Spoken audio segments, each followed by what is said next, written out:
dear students. This is the SST book of class 7th, and today we are going to start the chapter 1 of geography section, which is our environment. In the previous classes, we have already discussed about the environment, but in this class, we have to discuss more about our environment. So, let's start the chapter. Earth is the only planet in our solar system that sustains life. All kinds of plants and animals live on Earth.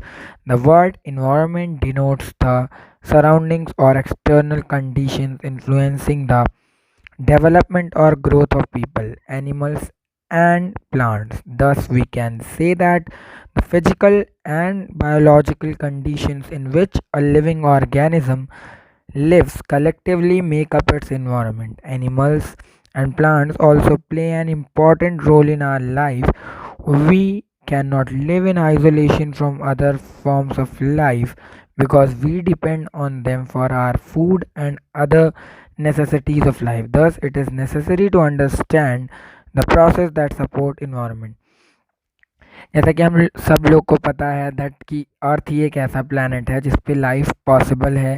सभी plant animals सब अर्थ पे ही रहते हैं। And जो environment word है ये denote करता है जो हमारी सराउंडिंग्स हैं या एक्सटर्नल कंडीशंस हैं जो जिसमें ग्रोथ लोगों का ग्रोथ होता है, एनिमल्स का ग्रोथ होता है, प्लांट्स का ग्रोथ होता है।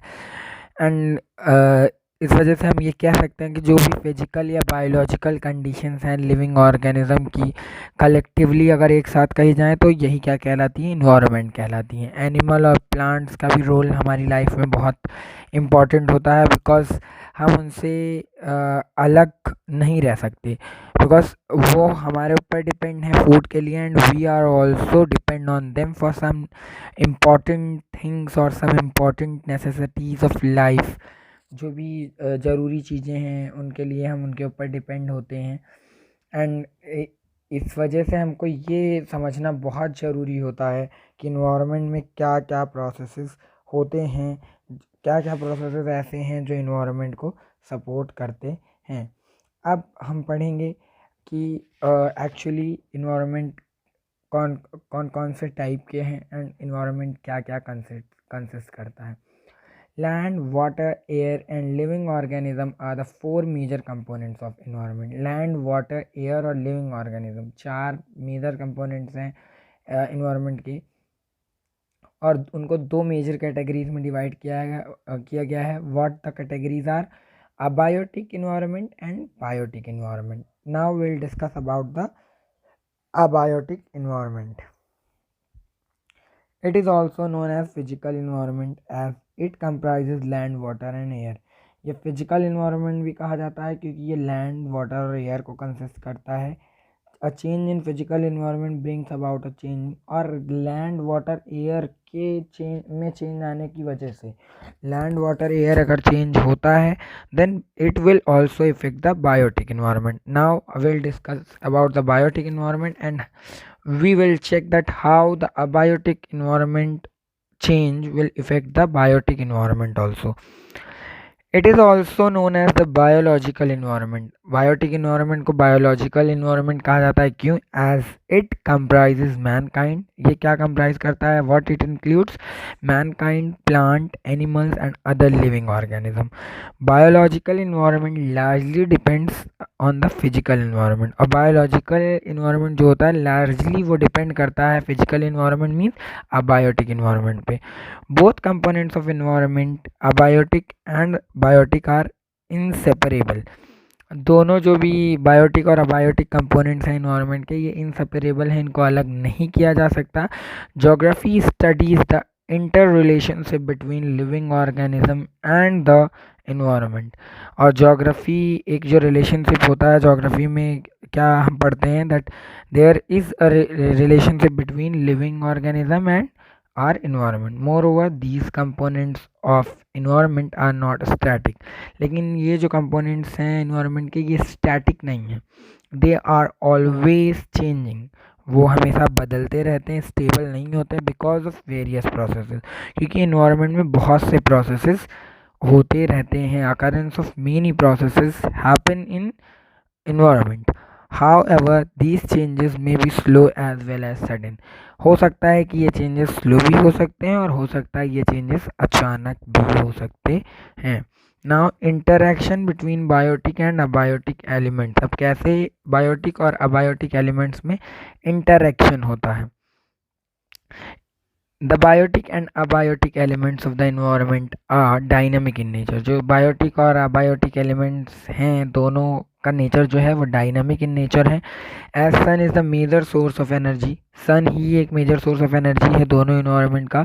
All the changes in the abiotic environment are powered by the solar energy.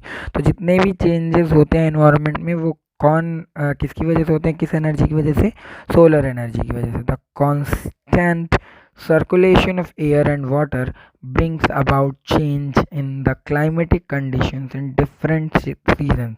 जो constant circulation होता है एयर का और वाटर का, उसकी वजह से क्लाइमेटिक कंडीशन में चेंज आता है और अलग अलग seasons we can see rainy season और विंटर सीजन और समर सीजन्स चेंज होते हैं.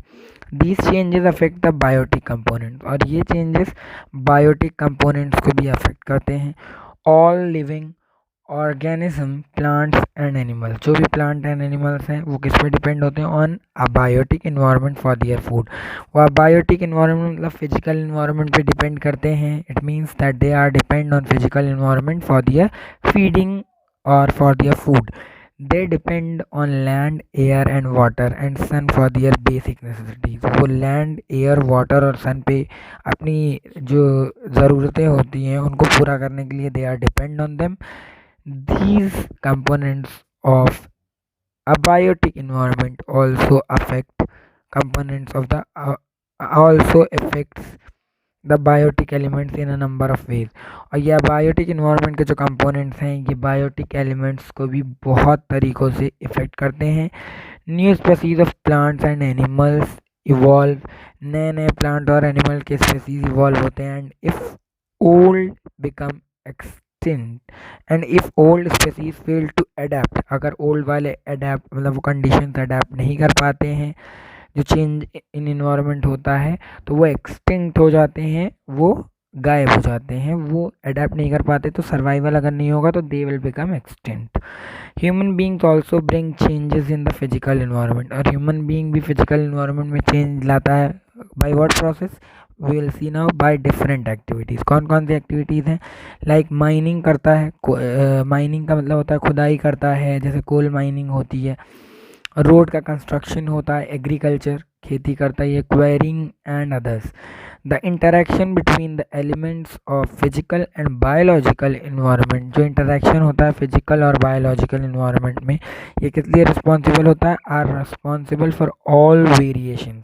It is responsible for all variation. जो different variations we can see कहाँ देखते हैं हम लोग, वेजिटेशन में देखते हैं, सॉइल में वेरिएशन होता है, एंड डिस्ट्रीब्यूशन जो होता है प्लांट और एनिमल का वहाँ भी हमको वेरिएशन देखने को मिलता है.